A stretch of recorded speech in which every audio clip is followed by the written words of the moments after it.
बच्चों को कम उम्र में सोच समझकर पैसे खर्च और बचत करने की सीख उन्हें भविष्य की फिजूल खर्ची से बचाती है।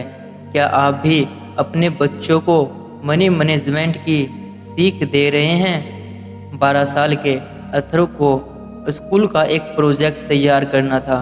माँ ने कुछ पैसे दिए और वह अपनी ज़रूरत का सामान लेकर आ गया, लेकिन 2 दिन बाद उसने फिर अपनी माँ से कुछ पैसे मांगे। थोड़ा सोचने के बाद माँ सुजाता ने अथर्व को एक पिग्गी बैग लाकर दे दिया और कहा कि अब से तुम रोज़ाना जो कुछ पैसे बचे इस गुल्लक में डालते जाना, फिर देखना तुमको मुझसे पैसे लेने की ज़रूरत नहीं पड़ेगी।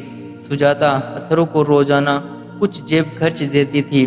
पिग्गी बैग में पैसे डालने की आदत अथर्व को इतनी अच्छी लगी कि वह अब खुद अपने बेवजह के खर्च कम कर पैसे पिग्गी के बैग में डाल देता था।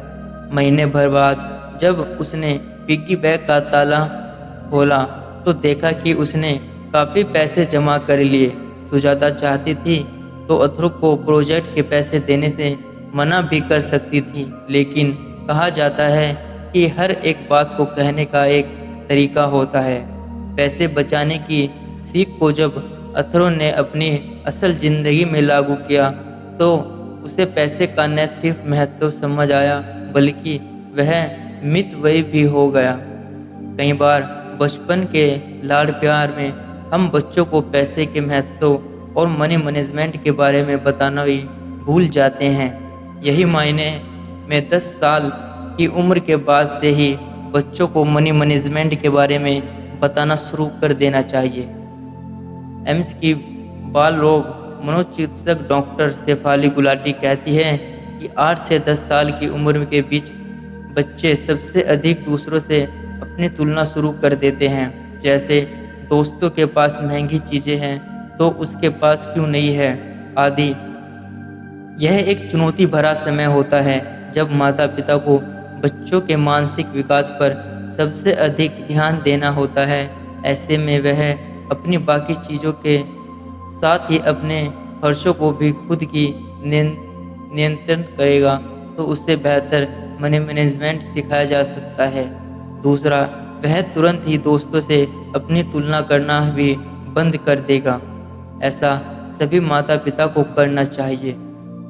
सही मायने में देखा जाए तो अधिक धन के परवाह में बचपन बीतने से कहीं अधिक जरूरी है कि बच्चों का बचपन स्वाभाविक रूप से बीते, जो बच्चों के मानसिक और शारीरिक विकास दोनों के लिए बेहतर है। मेडस्केप इंडिया की डॉक्टर सुनीता दुबे कहती हैं कि जब समझदार होती ही बच्चों को अलग कमरा दिया जा सकता है तो फिर पैसे से जुड़े मामलों में उन्हें क्यों नहीं शामिल किया जा सकता है।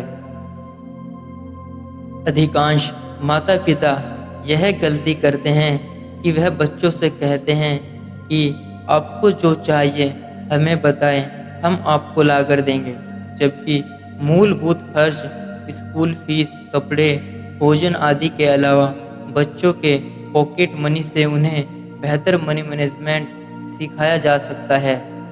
जब उन्हें अपनी ही बचत का पैसा खर्च करना पड़ेगा तब ही वह सोच समझकर खर्च करना सीखेंगे। डॉक्टर सुनीता कहती है कि बचत करने के छोटे प्रयास से बच्चों की माता पिता पर निर्भरता भी कम होती है।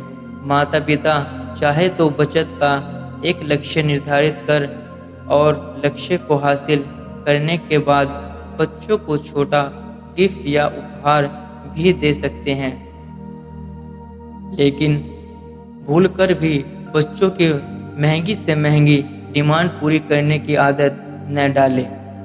इससे बच्चों पर गलत प्रभाव पड़ता है। तो दोस्तों, कैसी लगी हमारी कहानी? लाइक करके कमेंट करके ज़रूर बताएं।